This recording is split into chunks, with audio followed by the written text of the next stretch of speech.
Okay, I wanted to touch on a couple things that are unique about your class, at least amongst a group of professors. So, talk to me about your thoughts on business plans versus business model canvas and experimentation. Like, what do you have students do, or what do you expose them to in your course? No, we actually strictly use the Canvas. Mm. So we don't use business plans, but I think you're referring to the personal business plan. And Uh-huh. so the name is a legacy term that we had from like years ago when the professors who started the class created this exercise called the personal business plan. And so I just kept it, but it's really not a business plan.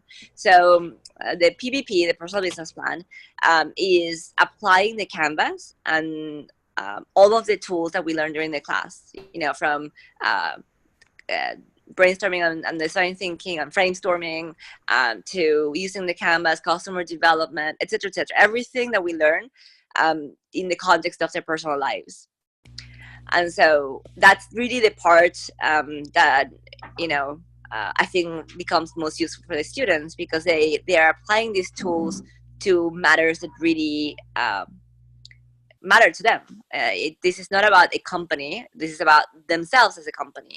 And so we encourage them to think of their personas, their identities, their skills as assets in the company of you, right? Uh-huh. Similar to what Reid Hoffman does with the startup of you. And so they have to build this business model for themselves. They have to talk about their differentiation and sweet spot in this world. They have to talk about sort of the partners and uh, customers that they will have in their lives, their future employers, and think through how they're going to create a framework for this to work, for this to pay dividends, right, at the end of the day. And that's where, they have a lot of creativity. It's an essay, 5 pages, and they can write about specifically, common framework would be to say, well, these are my skill sets, these are my weaknesses, this is my opportunity in the market with exactly the unique combination of traits that I have.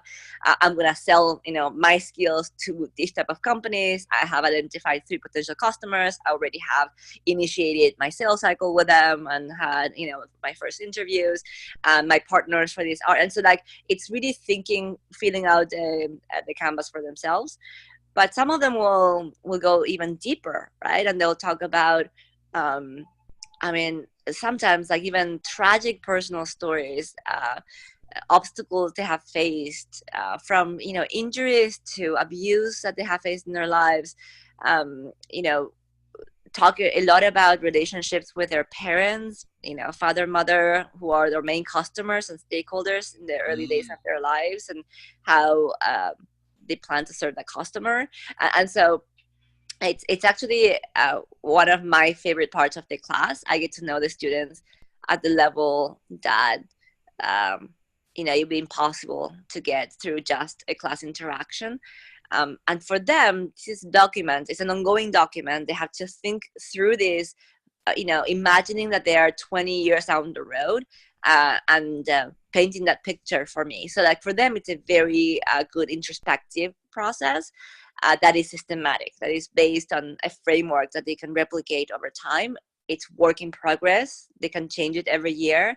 Some of them do customer development about themselves. So they will interview 30 people in their lives, and they ask them, like questions about like how do I have I reacted in these certain situations. What are some of the skills that you would rank high for me? What are some of the weaknesses? So like I encourage them to do that. I say, don't rely on your assessment of yourself. Mm. Go talk to your customers and, Mm. and and hear them, have interviews with them, have ethnographic studies where they can tell you for an hour their perspectives. And I tell them it's okay to go to your mom, and they're always happy customers, but go also with people who like were unhappy with you, like bosses who didn't rate you well after a job, Mm. right? And so they go through the whole process.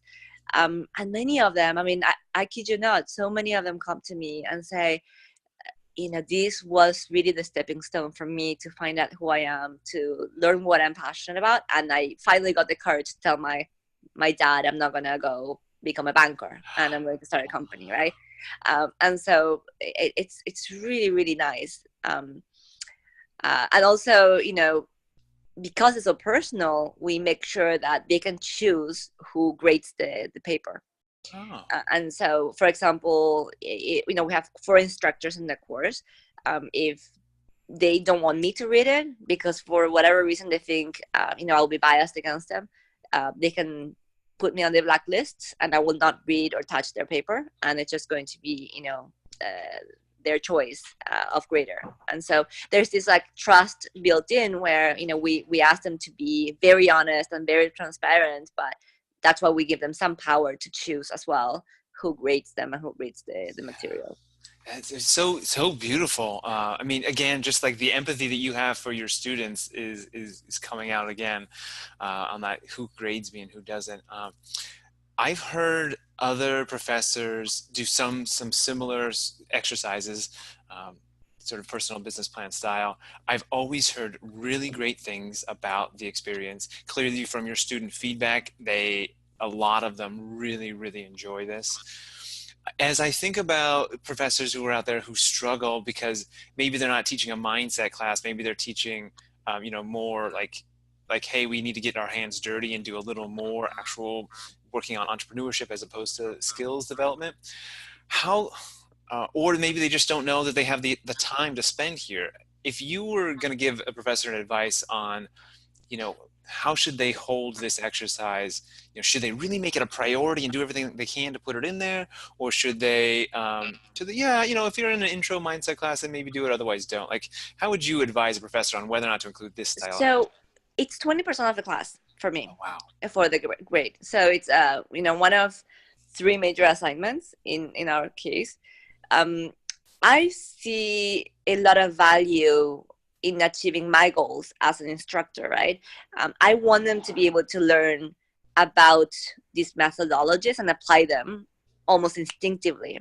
When we do it in the context of the team project, they don't get attached to the methodology. I mean, it's a very sort of academic process, and it's done in teams. So sometimes, like one team member will do the customer development and the other person will do other things. And so they don't necessarily go through the entire process. But when you push them to apply to something that they are thinking through, and this is very much tied to the fact that I'm teaching undergraduate students mostly, right? Like they are thinking about the next step in their careers. They're worried about, like, do I have a right to exist, right? Like a company, like, do I offer value to this world or not? And so it's something that keeps them up at night. And when you give them a framework that they can use to go through that decision-making process, and prove to themselves, like, oh yeah, actually, like I talked to these 30 customers and I do offer value in this specific context. It will stick with them, like they don't forget these methodologies, and it's a very good way for me to make them read the additional materials, because I can share this with you, but we have a rubric, very specific, that gives points for different things that are in this paper. So it's not a subjective, I think it was well written and you get an A. Like it's a very systematic process of assigning points for different things. And part of this exercise is to, read additional materials, and being able to apply them to their lives. And so I feel like it would be hard, especially in an entrepreneurship class, to make them read, what I wish I knew when I was 20, or 0 to 1 by Peter Thiel, like, books that are not necessarily super popular in these classes. But with this, because they want to feel inspired for their own lives, for this exercise, they'll do it. Yeah, I love it. I love the insight that, yeah, they'll sort of go through the motions for the process for a project, a company, but like when it's applied to themselves, that they dive in. Yeah.